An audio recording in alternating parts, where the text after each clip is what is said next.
What happens when a starving woman in 1881 dares to refuse a cruel man in the freezing streets of Covenant Creek, only to be saved by a scarred rancher whose quiet kindness hides a tragic past? Is she trading survival for yet another cage or the first glimpse of freedom? The wind in Covenant Creek, Montana territory had a voice. It wasn't a human sound, but a low guttural howl that seemed to rise from the frozen earth itself. It was December of 1881, and that wind was my only companion. It clawed at the thin wool of my shawl, its icy fingers finding every seam and tear, sinking its teeth deep into my bones. For 4 nights I had made my bed in the shadows of this town, in stables that smelled of hay and manure under the creaking porches of silent houses. For 3 days a gnawing emptiness had been the only thing in my belly. I pressed myself deeper into the alley beside the Gilded Spur saloon, the rough brick scraping against my back through the thin fabric of my dress. The scent of beef stew wafted from the saloon's kitchen, a rich, taunting ghost of a memory. It smelled of warmth, of safety, of a life I once knew. I closed my eyes, my stomach clenching into a tight, painful knot. Hunger is a patient torturer.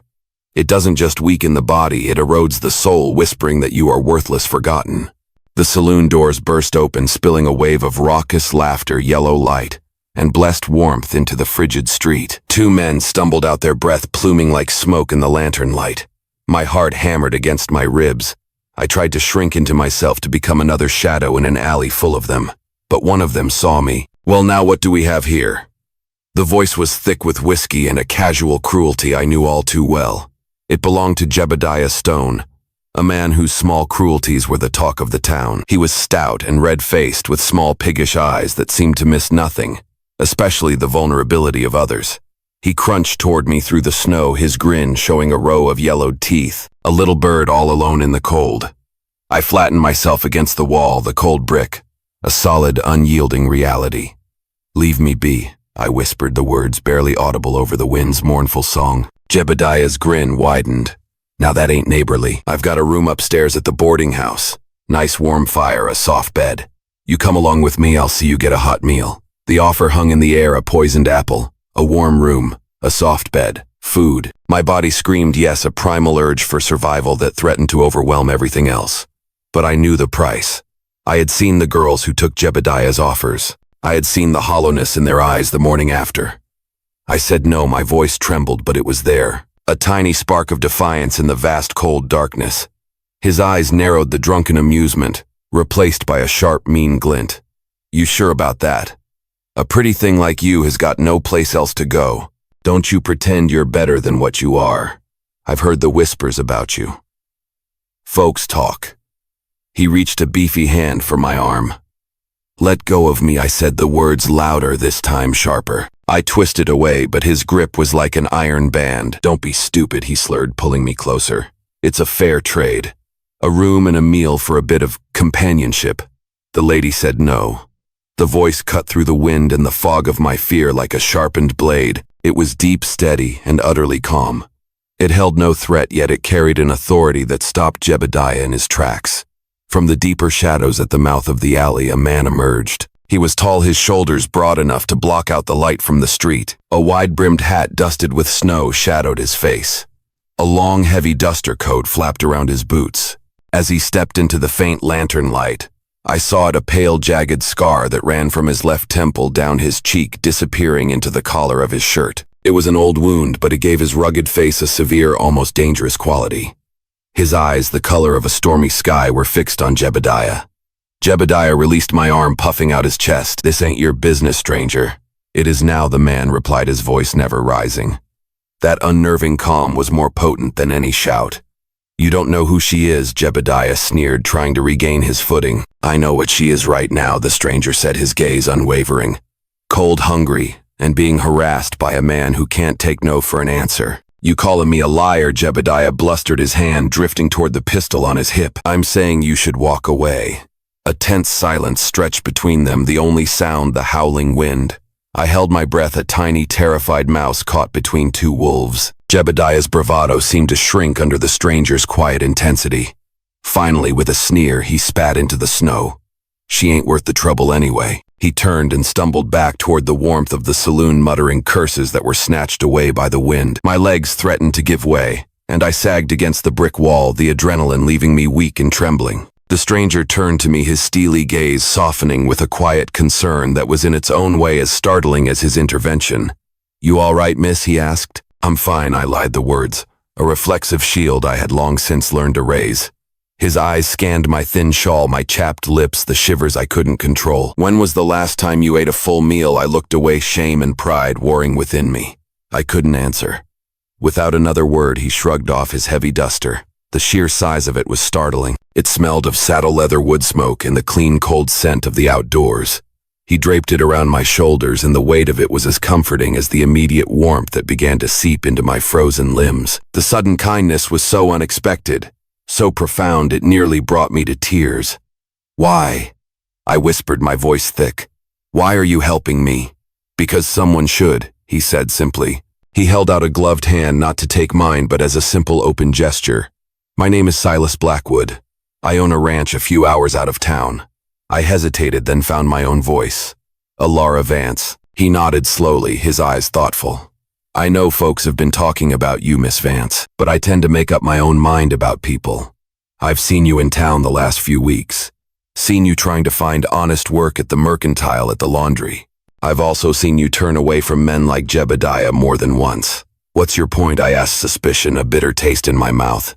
Kindness without a price was a currency I had never been paid in. "My point is, I need a housekeeper. Someone to cook, clean, and keep the place running. It's not a fancy life, but it's honest. I can offer room, board, and fair wages." I stared at him, my mind reeling. It couldn't be this simple. There was always a catch, always a hidden ledger where the true cost was recorded. "What's the catch, mister?" "Blackwood, no catch," he said, his gaze direct and unflinching. "Just work, and maybe a chance to start over." Snowflakes began to fall again, fat and silent, drifting between us in the lantern light. My hands clutched the heavy coat, the warmth a tangible promise. "You trust strangers that easily?" I asked, testing him, searching for the lie. "Not usually," he admitted. "But you don't strike me as a woman who lies about the shape she's in. You're hungry, Miss Vance." The simple, unvarnished truth of his words broke through my defenses. "Yes," I whispered, the admission a surrender. "Then let's get you fed." He gestured toward a sturdy wagon parked at the end of the street. I hesitated for only a moment, then walked beside him, wrapped in the warmth of his coat. He helped me up onto the bench, his touch brief and respectful. As he snapped the reins and the wagon rolled out into the growing storm, I glanced back one last time at the dim, flickering light of the gilded spur. I had been trading pieces of myself for survival for so long, bartering my pride for a corner to sleep in. But as the lights of Covenant Creek disappeared behind us, a strange, terrifying thought took root in my heart. Maybe this time I was trading for something more. Chapter 2. The Weight of Silence. The world beyond Covenant Creek was a vast, silent emptiness, a canvas of white and gray under a sky heavy with unshed snow. The only sounds were the crunch of the wagon wheels on the frozen trail, the rhythmic plodding of the horses, and the steady sighing breath of the wind. Silas Blackwood sat beside me, a solid, immovable presence, his hands firm on the reins, his focus entirely on the path ahead. The snow gathered on the brim of his hat, and the scar on his cheek was a pale line in the dim twilight. He had not spoken since we left town, and the silence stretched between us, thick with unspoken questions. My mind, a frantic creature in a cage, raced with doubts. I had just entrusted my life to a complete stranger, a man with a scarred face and a quiet intensity that was both reassuring and deeply unsettling. Men who offered help to women in my position usually had a clear, unspoken price. Was he just more patient than the others? I stole glances at him from under my lashes. His profile was stark and weathered, a face carved from the harsh Montana landscape itself. There was no slyness in his eyes, no predatory hunger in his gaze. There was just stillness, a deep, quiet reservoir of calm. Finally, the silence became too much to bear. "How far is your ranch?" I asked, my voice small against the vastness. "Couple of hours in good weather," he answered, not taking his eyes off the trail. "Might take us longer tonight." The horses snorted, their breath rising in thick clouds. I rubbed my frozen fingers together, the simple friction doing little to warm them. "Do you live alone?" The question felt terribly bold, a direct probe into the life of my mysterious savior. "For a while now," he said. "No wife?" I pressed, needing to know. "Number?" His answers were short-clipped but not unkind. Still, the wall around my heart, built brick by painful brick over the years, remained standing. I had learned the hard way that a man's intentions were rarely as simple as his words. "What kind of work exactly do you need done?" I asked, trying to steer the conversation back to the safety of our arrangement. "Cooking, cleaning, mending, keeping the place from falling down around my ears," he said. "That's all." That's all." I repeated the words, tasting like a question. He finally turned his head and his stormy gray eyes met mine. "That's all, Miss Vance." I looked away out at the endless expanse of snowy hills and skeletal trees. The mountain stood like silent, watching giants in the distance. The sheer scale of the landscape was overwhelming. It made me feel infinitesimally small, my troubles a mere speck of dust in this great, indifferent wilderness. "I didn't expect there to be so much space," I murmured, more to myself than to him. A faint, almost imperceptible smile touched his lips. "Most folks don't. Wyoming's got plenty of it. Fills up the empty places in a man." We crested a ridge and the land opened up below us. There, nestled in a shallow valley, was the ranch. A 2-story house with a long slanted porch stood as the heart of the homestead. A large barn, leaning just slightly as if weary from years of battling the wind, stood beside it, along with several smaller snow-dusted outbuildings. A faint curl of smoke rose from the stone chimney of the house, a fragile gray ribbon against the darkening sky. "That's it," Silas said. "Blackwood Ranch." He pulled the wagon to a halt by the porch and jumped down with an easy grace. When he reached up to help me down, his hands were warm and steady on my waist. I flinched involuntarily, a reaction born of habit and fear. He seemed to notice because he stepped back immediately, giving me space, his expression unreadable in the gloom. The house was cold, but it wasn't the damp, biting cold of abandonment. It was the honest chill of a fire that had been banked for the day. Dust motes danced in the slivers of light from the windows and the furniture. A sturdy oak table, several mismatched chairs, a worn leather armchair was simple and well used. There were signs of a solitary life everywhere. A pair of muddy boots by the door, a neatly folded quilt on a chair, a small stack of photographs on the mantelpiece. "Your room is upstairs," he said, his voice echoing slightly in the quiet house. "Second door on the right. I'll get a fire going." I climbed the stairs slowly, my legs stiff and tired. The room was small but impeccably clean. A simple bed with a dark wood frame, a wooden chest at its foot, and a single window that looked out toward the distant mountains. A handmade quilt, a patchwork of faded blues and greens, was folded neatly on the mattress. I sat on the edge of the bed, running my fingers over the intricate stitching. A door. A room with a door that I could close. It had been so long since I'd had such a luxury, a small, definable space that was mine alone. The thought was so overwhelming, so foreign, that I felt a lump form in my throat. Downstairs, I heard the crackle of a newly kindled fire, followed by the comforting scent of brewing coffee. When I finally gathered myself and went down, Silas was standing by the hearth, the firelight casting dancing shadows across the planes of his face, making the scar on his cheek seem to flicker and move. He handed me a steaming mug without a word. The ceramic was warm, and I wrapped my cold hands around it, letting the heat seep into my skin. He slid a plate across the table, thick slices of bread, a crock of butter, and several pieces of cold-cured ham. It was the simplest of meals, but to me it was a feast. My hands trembled as I ate the food, almost too rich for a stomach so long empty. We ate in silence, and for the first time in what felt like a lifetime, it was not an uncomfortable silence. I did not feel the need to fill it with explanations or apologies for my own existence. Afterward, as I sipped the hot, strong coffee, Silas leaned back in his chair, his expression serious. "There's something I should say, Miss Vance." I tensed, my fragile sense of peace shattering. "Here it comes," I thought. "The catch. Folks in town, they'll talk," he said, his voice low and even. "They'll talk about you being out here, about me being a bachelor. They'll whisper that you're trading favors for your keep." I swallowed hard, the coffee suddenly bitter. "They already do." He met my eyes, and his gaze was steady and clear. "Whatever they say, it doesn't change the truth of our arrangement. This is a job, and this is your home now, for as long as you want it. Home." The word hung in the air, a strange and beautiful sound, like a long-forgotten bell ringing in a distant valley. I looked down at my hands, at the chipped and broken nails, the hands of a woman who had clawed to survive. "You don't know me," I whispered. "You don't know what I've done, what might follow me here." Silas's voice was quiet, but it held a conviction that resonated deep within me. "I don't need to know the whole story, Alara. I know you needed help. I know you said yes to an honest job when you could have taken an easier, uglier path. For now, that's enough." The wind howled outside, rattling the window panes, but inside the small, warm kitchen something stirred in the frozen landscape of my heart. It was a fragile, tentative thing, something I hadn't felt in years. It felt a little like hope. Chapter 3. The language of kindness life on the Blackwood ranch.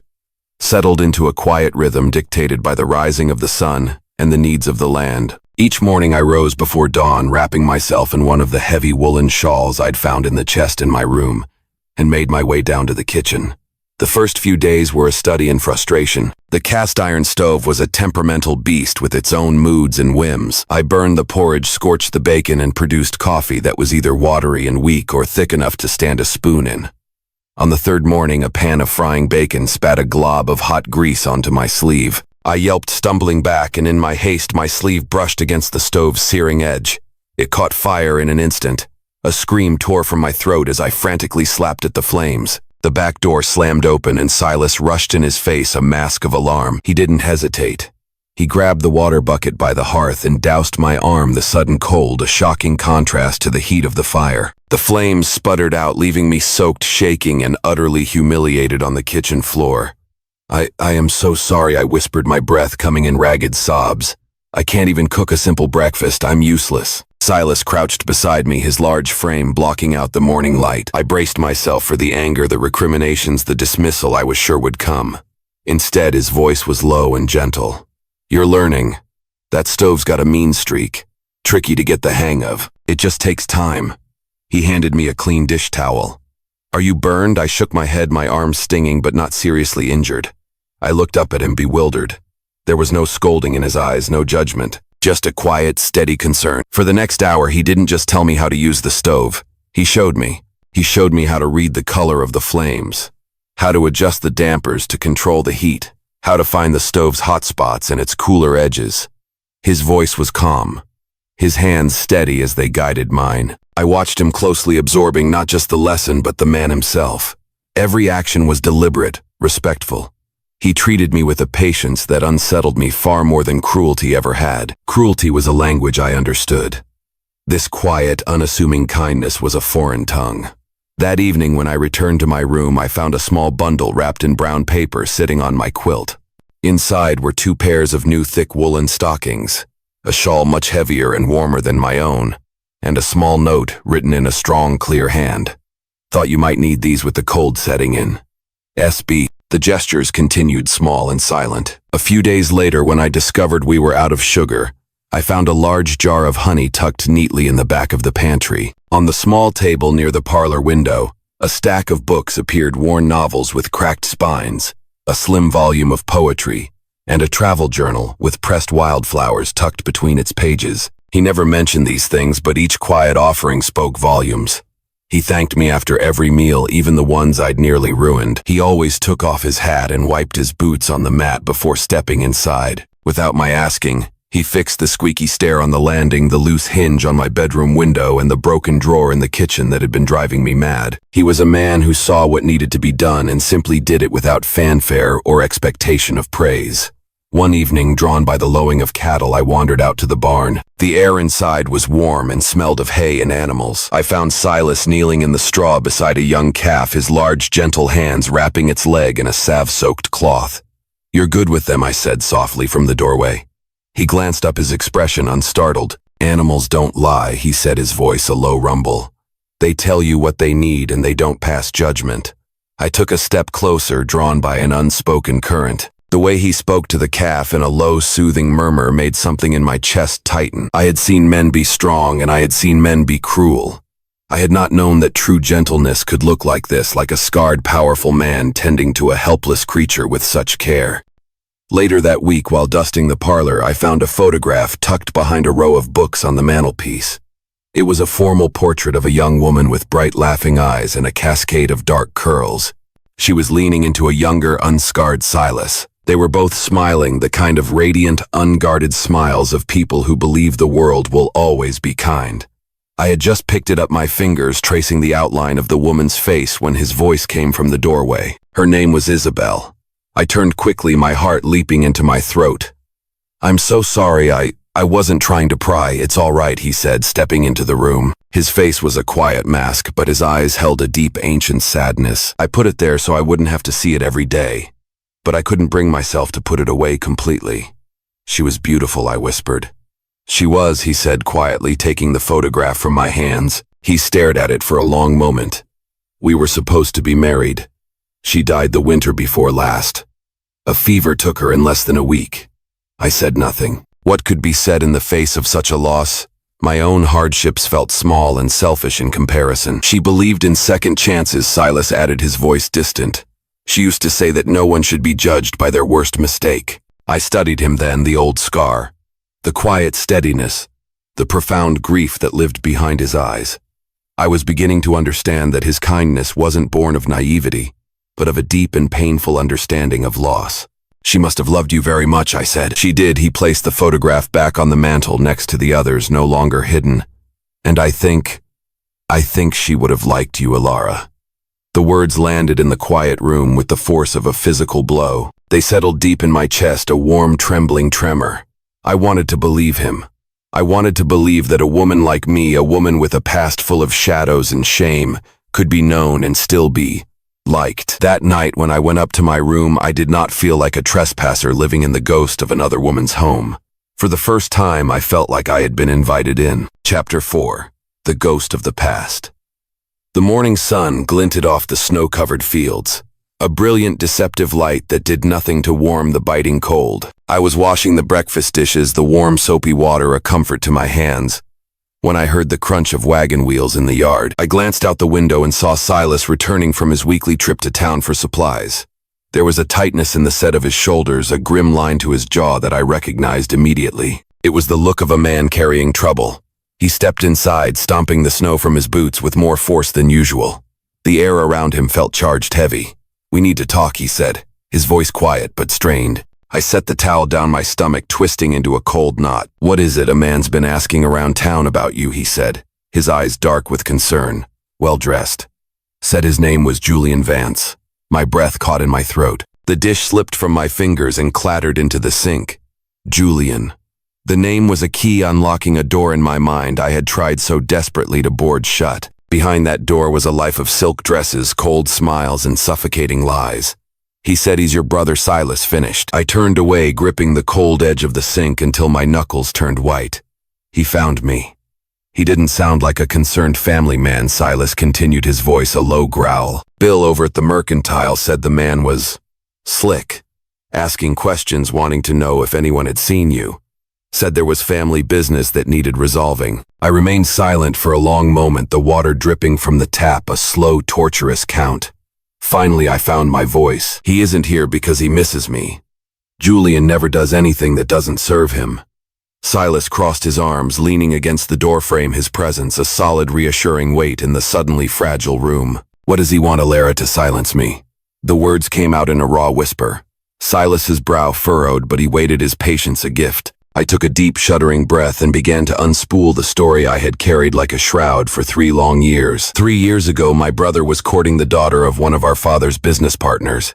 Her name was Clara. She was only 17. A sweet, trusting girl who saw only the charming facade Julian shows the world. My voice grew quieter, the memories sharp and painful. One night after a party, something happened. He took advantage of her. He hurt her. Her family left the city the very next day. No explanation, no scandal. They just vanished. But I saw the bruises on her wrist before she left. I saw the terror in her eyes. I knew what he had done. I finally turned to meet Silas's gaze, my own burning with a fierce, helpless anger. I told our father, but Julian had already spun his web of lies. He said Clara was hysterical, unstable, that she had tried to trap him into marriage. He convinced our father that I was making it all up, that I was trying to sabotage his future out of jealousy or spite. Silas's jaw was clenched so tight a muscle jumped in his cheek. And now, Julian is on the verge of a very important business merger, one that depends entirely on his pristine reputation. He knows that if I were to speak to the right people, judges, his future father-in-law, the society matrons who dictate everything, his entire world would crumble. He isn't here to bring me home, Silas. He's here to make sure I never speak a word of the truth again. Silas nodded slowly, his gray eyes like chips of granite. Then he'll find me standing in his way. My heart tightened with a fierce protective ache. I don't want you caught in this. This is my burden to bear. I'm already in it, he said, simply as if it were the most obvious fact in the world. We were still standing in the tense silence of the kitchen when the sound of a lone horse's hooves broke the quiet of the morning. I moved to the window, my heart pounding a frantic rhythm against my ribs. A single rider was approaching the house, his coat immaculate, his posture too perfect, too practiced. Even from a distance, I recognized the arrogant set of his shoulders. Victor Vance. He dismounted with a fluid, effortless grace, tied his magnificent black stallion to the porch rail, and looked up at the house with an expression of smug possession as if he already owned it. Silas moved toward the door, but I put a hand on his arm, stopping him. Let me talk to him first. I'll be right behind you, he said, his voice a low promise. We stepped onto the porch together, the cold air a shock against my skin. Victor's smile was a flash of white in his handsome face, but it didn't reach his eyes. His eyes were the color of cold jade, and they held the same calculating chill they always had. Well, he said, his voice a silken drawl. There you are, little sister. You've certainly made yourself at home. What do you want, Julian? I asked, my voice flat and devoid of the emotion churning inside me. To bring you home, of course, he said, his voice oozing a false concern that made my stomach turn. Father has been beside himself with worry. Father disowned me, I shot back. Or have you forgotten? Julian's smile tightened at the edges. That was before he heard your side of the story. I'm sure if you came back, made amends. I'm not going back. His eyes flicked to Silas, dismissing him as nothing more than a piece of rustic scenery. And I suppose this cowboy has something to do with your sudden defiance. Silas stepped forward, placing himself slightly in front of me. She is not property. She makes her own choices. Julian's expression hardened, the charming mask slipping to reveal the ugliness beneath. You think she's told you the truth? You think she's some poor wronged girl just trying to survive? Ask her about what she did in Laramie. Ask her about the scandal with that married banker Jonathan Webb. A cold dread washed over me. He was twisting another painful memory, another mistake I had made in my desperation. That is not your story to twist, I said, my voice shaking with rage. Oh, but it is, Julian said smoothly, his eyes glittering with malice. You see, it's your word against mine, dear sister. And you're already a woman running from one mess. How many more will you create before this man here realizes exactly what kind of creature he's brought into his home? Silas's voice was calm, but it was edged with steel. She owes you nothing. You are not welcome here. Julian's gaze sharpened, his focus entirely on Silas now. Careful, Thornton. You think this ends with a simple warning? I always finish what I start. Then start walking, Silas said. Julian's eyes lingered on me for a moment longer, a flash of something truly dangerous passing through them. This is not over, he promised. He turned, mounted his horse with that same arrogant grace, and rode away, the wind swallowing the sound of his horse's hooves, leaving only a suffocating silence in his wake. I stood frozen on the porch, my heart racing, feeling colder than I had in the alley. He's not done, I said softly. Silas placed a steady hand on the small of my back, his touch a warm, solid anchor in the terrifying storm his arrival had unleashed. Neither are we, he said. Chapter 5. The Unraveling. The confrontation on the porch left a lingering chill in the air, a tension that even the warmth of the hearth couldn't dispel. For 2 days, an uneasy peace settled over the ranch. We went about our chores, the silence between us filled with the things we weren't saying. I saw Silas cleaning his rifle by the fire in the evenings, his movements deliberate and methodical. I saw the way his eyes would scan the horizon whenever he stepped outside. We were waiting. We just didn't know for what. The answer came on the 3rd day. The wind had stilled and the sky was a harsh, brilliant blue. The cold cut sharper than ever. I was kneading bread dough in the kitchen when Silas, who had been mending a fence near the road, came striding back toward the house, his face set like stone. He's coming back, he said, his voice grim. And he's not alone. I rushed to the window, my flour-dusted hands pressed against the cold glass. Julian was riding toward the house, his posture as ramrod straight as ever. 2 other men, rough-looking types in dark coats, flanked him. My blood ran cold. This wasn't a family visit. This was an invasion. Silas and I stepped onto the porch to meet them standing side by side. We were a united front, a silent declaration that he would not face me alone. Julian dismounted, a smug, triumphant smile playing on his lips. He held up a folded piece of paper. Ilara Vance, by the authority of Sheriff Miller from my district, I am placing you under arrest for the theft of $200 from our father's business. My mind went blank with shock. Theft. The accusation was so ludicrous, so utterly baseless that I couldn't even form a response. Silas's voice was flat and hard. "Let me see the warrant. This is a family matter, Blackwood." "Stay out of it," Julian sneered. Silas didn't move a muscle. He was like a mountain, immovable and unyielding. "The warrant." With a sigh of theatrical impatience, Julian handed it over. Silas read it, his brow furrowed. I looked over his shoulder. It looked official enough, with seals and signatures that sent a new wave of terror through me. "I didn't steal anything," I said, my voice a desperate whisper. Julian spread his arms in a gesture of false sympathy. "You vanished the very same night the money went missing from the safe. People will draw their own conclusions. Father is heartbroken. You forged that document I accused, finding a surge of anger to battle the fear." "I don't need to forge anything, little sister," Julian said coolly. "People just need a reason to question your character. And you've given them so many. Just ask Samuel Reed in Cheyenne." I stiffened the name, another ghost from my past. Julian turned to Silas, his voice dripping with poison.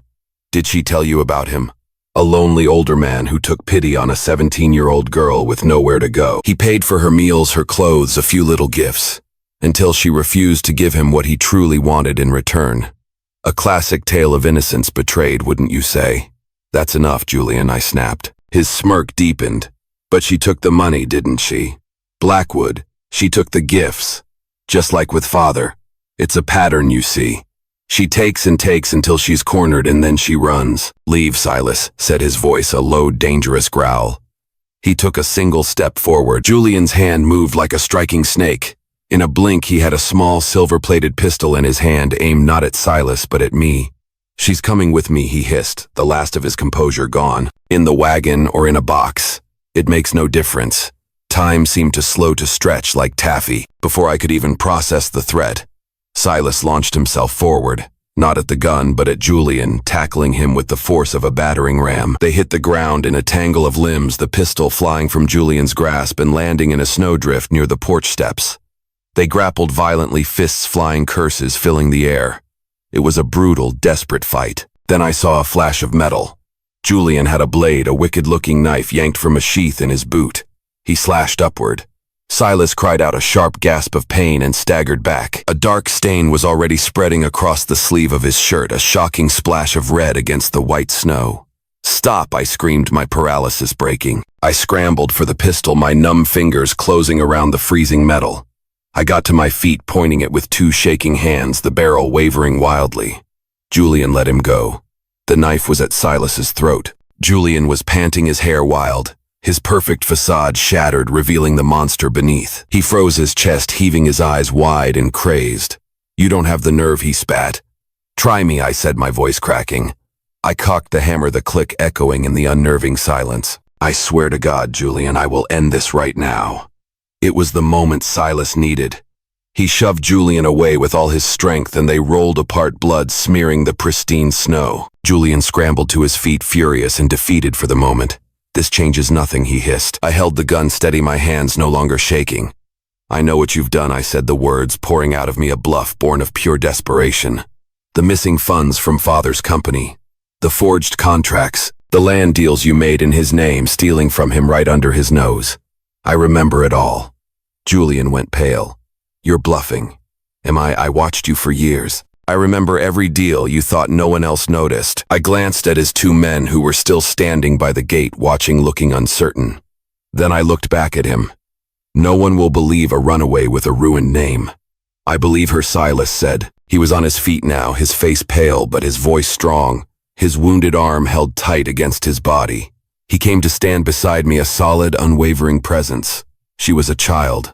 Someone took advantage of her trust. That makes her a victim, not a criminal.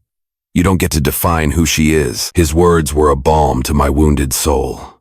They gave me a strength I didn't know I possessed. My hands were perfectly steady now. Something inside me, something broken and afraid, locked into place. "Levi," said, my voice clear and cold as the winter air. "And if you ever come near me or him again, I will go to the authorities and I will tell them everything. And I won't be alone this time." Julian hesitated, his eyes darting from the gun in my hand to Silas's resolute face. His lips curled into a final hateful snarl. "You'll regret this." "No," I said, the word a promise to myself. "Not anymore." He stepped back, brushed the snow from his immaculate coat with a shaking hand and turned. Without another word, he mounted his horse and rode away, his men following like jackals in his wake. I lowered the gun, my entire body trembling with the aftermath of the confrontation. Silas looked at me, a faint pained grin on his lips. "You're shaking. You're bleeding," I replied, my voice choked with emotion. "You should see the other guy," he said. A sound escaped my lips, a raw, shaky thing that might have been a laugh or a sob or both. And for the first time in my life, I felt tall. Not because of the weapon I had held, but because someone had finally stood beside me and believed I was worth fighting for. Chapter 6. Ampere Simple Truth. The aftermath of the fight left us both shaken. I cleaned and bandaged Silas's arm, my hands surprisingly steady, as I tended to the deep gash. The wound was clean but would need stitches. He sat stoically at the kitchen table, never flinching, his eyes watching my every move. The silence in the room was different now. It was the quiet of shared battle, a new and unbreakable bond forged in the crucible of violence and fear. But the reprieve was temporary. We both knew Julian would not give up so easily. His pride had been wounded, his plans thwarted. He was a cornered animal, and that made him more dangerous than ever. The knock came 2 days later, just after sunrise. It wasn't the sound of a lone rider, but of several horses. When Silas opened the door, a grim-faced man with a silver star on his chest stood on our porch. He was flanked by 2 deputies. "Sheriff Lame," he introduced himself. "I'm from Cheyenne. I have a telegram from the territorial judge and a warrant for the arrest of one Elara Vance." My heart plummeted. It was happening again, but this time it was official, legitimate. Silas stepped in front of me protectively. "On what charges?" "The charges have been amended," the sheriff said, his voice devoid of emotion. "Theft of $500, fraud, and fleeing prosecution. I have signed affidavits from 3 witnesses who claim to have seen her take the money from her father's store." "He's escalating," I whispered the words, catching in my throat. "He knows I'm not running anymore, so now he's trying to bury me under the weight of his lies." "We'll fight it, Silas," said his hand finding mine. With what I cried, despair threatening to swallow me whole. "Julian has money lawyers' connections. I have a past people whisper about and a brother who wants to see me erased." "You have me, Silas," said his voice, a low, steady anchor. I shook my head, tears blurring my vision. "I can't let you do this. I won't let you destroy your life, your reputation for me. He'll ruin you, Silas." He took my hands in his, turning me to face him. He looked deep into my eyes and the world seemed to fall away. "I love you." The words were spoken without hesitation, quiet but as clear and true as a ringing bell. They stunned me into silence. "I didn't expect it," he continued, a faint, sad smile on his lips. "I didn't even want it, if I'm being honest. But it's the truth. I love you, Elara Vance. All of you. The brave woman who stood up to Jebediah Stone, the stubborn woman who fought with my stove, and the fierce woman who held a gun on her own brother to protect me." Tears streamed down my face. "You can't," I whispered. "If you knew everything about me, everything I've had to do to survive." "I know enough," he said, his thumb gently wiping a tear from my cheek. "I know you are brave. I know you are kind. I know this house didn't feel like a home until the day you walked through that door. That's all I need to know." My breath hitched. For a single shattering moment, I allowed myself to believe it. To believe that I could be truly seen with all my flaws and scars and still be loved. But the moment was broken by the sheriff clearing his throat on the porch. "Miss Harlow," he said, his voice softened with a hint of pity. "I'm afraid I have to take you into custody." I took a deep breath, straightened my shoulders, and stepped outside, my chin held high. Silas was right beside me. "She has the right to contact a judge directly," Silas said, his voice calm and firm. "That's the law." Sheriff Lame hesitated. "Technically, yes." An idea, a desperate last-ditch hope sparked in my mind. "Judge Whitaker," I said, looking at Silas. "In Cheyenne. He was a friend of our family for years. His niece was Clara." Silas's eyes widened in understanding. "The girl Julian hurt." I nodded. "He will listen. He has to." Silas turned back to the sheriff. "Let us send one telegram. That's all we ask. Give us until tomorrow morning." The sheriff sighed, a long, weary sound. "Fine, but I can't wait long. My deputies will remain here. You have until sunrise." "I'll ride into town myself," Silas said immediately. "I'll have it sent within the hour." I stood on the porch watching him saddle his horse with a speed and efficiency that spoke of the urgency we both felt. "What if he doesn't answer?" I asked, my voice barely a whisper. He paused and turned to me, his face illuminated by the rising sun. Then we'll figure out what comes next. Together. He swung himself into the saddle, then leaned down, his expression impossibly tender. You meant what you said, I asked, needing to hear it one more time. Every word, he promised. Then he rode toward town, a lone figure against the vast snowy landscape, carrying my last hope in the pocket of his coat. It was a simple message, a desperate plea thrown into the wilderness. Investigate Julian Vance. Ask about Clara Rollins. The truth matters more than blood. Chapter 7. The dawn of truth, the night, was the longest of my life. I sat at the kitchen table, a deputy posted by the front door, and another by the back, silent sentinels of my impending doom. I didn't sleep. I watched the fire burn down to embers, my mind a maelstrom of fear and fragile hope. Every sound, the creak of the house, the sigh of the wind, was the sound of my future being decided miles away. Silas returned just before dawn, his face etched with exhaustion, but his eyes holding a flicker of something I dared not name. He had sent the telegram. Now all we could do was wait. Sunrise broke over the mountains, painting the sky in pale shades of gray and rose, and with the first rays of light came the sound of another horse. It wasn't Sheriff Lamb coming to take me away. It was a young boy from town, a telegram clutched in his hand. Silas met him on the porch, and I watched through the window, my heart hammering so hard I thought it might break through my ribs.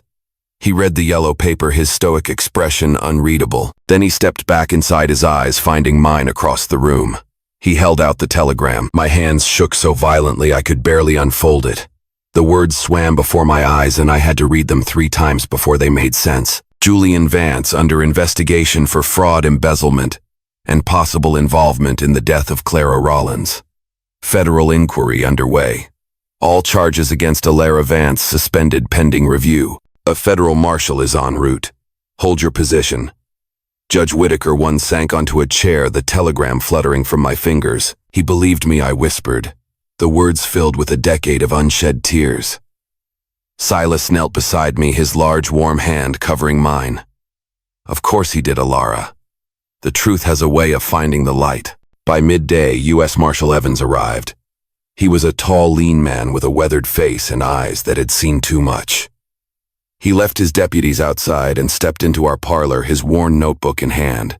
Miss Vance, he said, tipping his hat, Judge Whitaker sent me to begin a formal investigation. I need you to tell me everything from the beginning. With Silas sitting beside me, his hand a constant reassuring presence in mine, I did.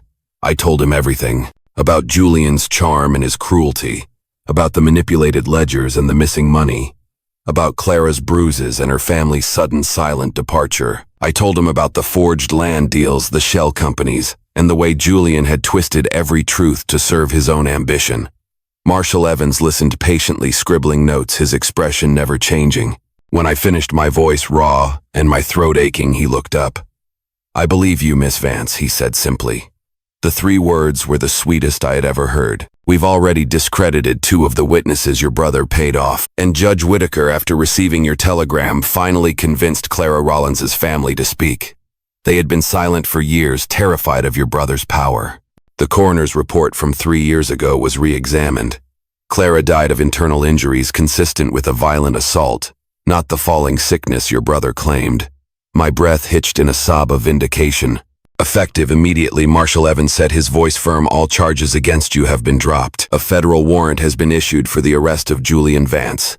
For fraud, obstruction of justice, and very possibly murder. We'll find him. Tears streamed down my face, not of fear or sadness, but of pure, unadulterated release. A lifetime of lies, a mountain of shame had been lifted from my shoulders. Silas hadn't let go of my hand once. As the marshal left, an unfamiliar quiet settled over the house. It wasn't the silence of tension or fear, but of peace. I didn't think this day would ever come, I said softly, my voice thick. You earned it, Silas replied. You fought for it. I couldn't have done it alone. You didn't have to. I turned to him, to this quiet, scarred man who had seen the truth of me when no one else would. You never asked me to explain myself. You never made me feel like I had to prove I was worthy of your help. He reached out his free hand and gently touched my cheek, his calloused thumb brushing away a tear. I see you, Alara. Not the woman they said you were. Just you.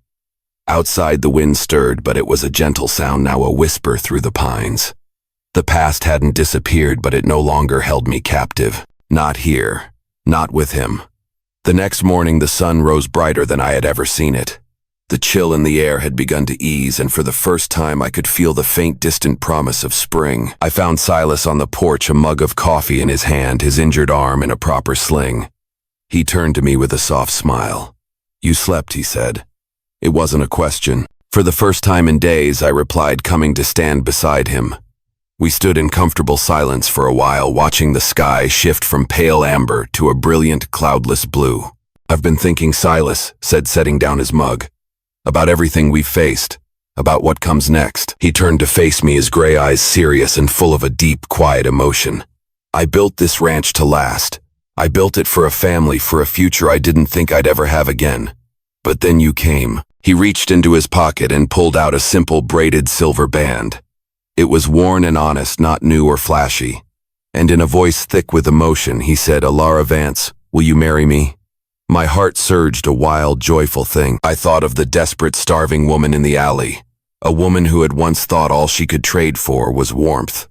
Now this good, strong man was offering me not just his home, but his name, his heart, his future. He wasn't saving me. He was choosing me. "Yes," I whispered the word, a prayer. Then firmer, my voice ringing with a certainty I had never known. "Yes, Jacob Thornton, yes."